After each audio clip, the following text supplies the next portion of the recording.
சீன அதிபர் Xi Jinping 3 நாடுகளின் தென்கிழக்கு ஆசிய சுற்றுப்பயணத்தின் ஒரு பகுதியாக இம்மாதத்தின் நடுப்பகுதியில் மலேசியாவிற்கு விஜயம் செய்ய திட்டமிட்டுள்ளதாக கூறப்படுகிறது.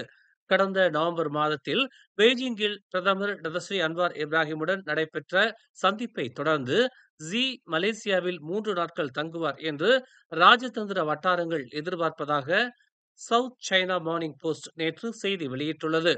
இந்த ஆண்டு ஆசியான் அமைப்பிற்கு தலைமை ஏற்கும் மலேசியா கடந்த ஆண்டு இரு நாடுகளும் இதுவரை இல்லாத அளவுக்கு அதிக வர்த்தக முதலீட்டை தொடர்கிறது என்பது குறிப்பிடத்தக்கது.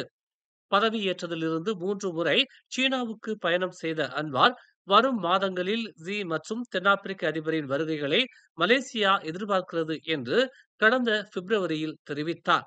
வியட்நாம் மற்றும் கம்போடியாவை உள்ளடக்கியதாக அறிவிக்கப்பட்ட சுற்றுப்பயணம் 2025ஆம் ஆண்டு ஜியின் முதல் வெளிநாட்டு பயணமாக இருக்கும். மேலும் தென்கிழக்கு ஆசியாவில் அமெரிக்காவின் நிச்சயமற்ற தன்மைக்கு மத்தியில் நம்பகமான பிராந்திய பங்காளியாக தன்னை நிலைநிறுத்துவதற்கான சீனாவின் முயற்சியின் ஒரு பகுதியாக இது பார்க்கப்படுகிறது. புத்ரா ஹைட்ஸ் பகுதியில் நேற்று காலையில் நிகழ்ந்த பலத்த வெடிப்பை தொடர்ந்து வானிலிருந்து மணலும் தூசியும் மழை போல் கொட்டியது என்று வட்டார மக்கள் தெரிவித்துள்ளனர். சம்பந்தப்பட்ட பகுதியில் மட்டுமல்லாது நிகழ்விடத்திலிருந்து சுமார் 7 கிலோமீட்டர் தூரம் வரை மணலும் துகள்களும் கொட்டியதாக பூச்சோங் கம்போங் ஸ்ரீ அமான் எனும் இடத்தில் வசிப்பவரான நூர் அசியான் ஜமீல் எனும் பெண்மணி தெரிவித்தார். புத்ரா ஹைட்ஸ் பகுதியில் நிகழ்ந்த எரிவாயு பேரிடர் பகுதிக்கு பிரதமர் டதஸ்ரீ அன்வார் இப்ராஹிம் நேற்று வருகை புரிந்து நிலைமையை நேரில் கண்டறிந்தார். இந்நிலையில் எரிகுழாய் வெடிப்பை தொடர்ந்து மூண்ட பயங்கர நெருப்பு பிற்பகல் 3:45 மணிக்கு அணைக்கப்பட்டதாக தெரிவிக்கப்பட்டுள்ளது. எனினும் குடியிருப்பு பகுதிகள் கட்டுப்படுத்தப்பட்ட பகுதிகளாக அறிவிக்கப்பட்டுள்ளன.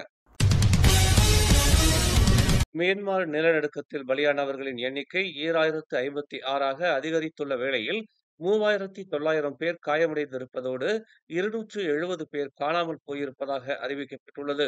அதே வேளையில் கட்டட இடிபாடுகளில் இருந்து துர்நாற்றம் வீச தொடங்கி இருப்பதாகவும் கூறப்படுகிறது. காற்று வேகமாக வீசி வருவதால் பிண வாடை பரவி வருவதாக சாகை நகரைச் சேர்ந்த சிலர் தெரிவித்துள்ளனர். வடக்கு தெற்கு நெடுஞ்சாலையின் 264.7வது கிலோமீட்டரில் உள்ள மெனோரா சுரங்கப்பாதையில் நிகழ்ந்த கார் சம்பந்தப்பட்ட விபத்து ஒன்றில் ஒரு சிறுமி மரணமுற்றார். கடந்த ஞாயிற்றுக்கிழமை நிகழ்ந்த இந்த சம்பவத்தில் ஒரு ஆடவரும் ஒரு பெண்ணும் படுகாயம் அடைந்ததாக ஈப்போ தீயணைப்பு மீட்பு நிலையம் தெரிவித்துள்ளது.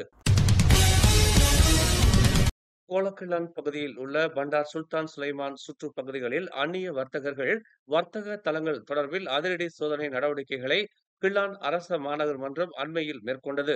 அமலாக்கத்துறையும் உரிமத்துறையும் இணைந்து மேற்கொண்ட இச்சோதனை நடவடிக்கையில் 6 அந்நிய சிறு வணிகர்கள், 6 உள்ளூர் சிறு வணிகர்கள் மற்றும் அந்நியர் நிர்வகிக்கும் ஒரு வர்த்தக தலமும் இருந்தது கண்டுபிடிக்கப்பட்டது.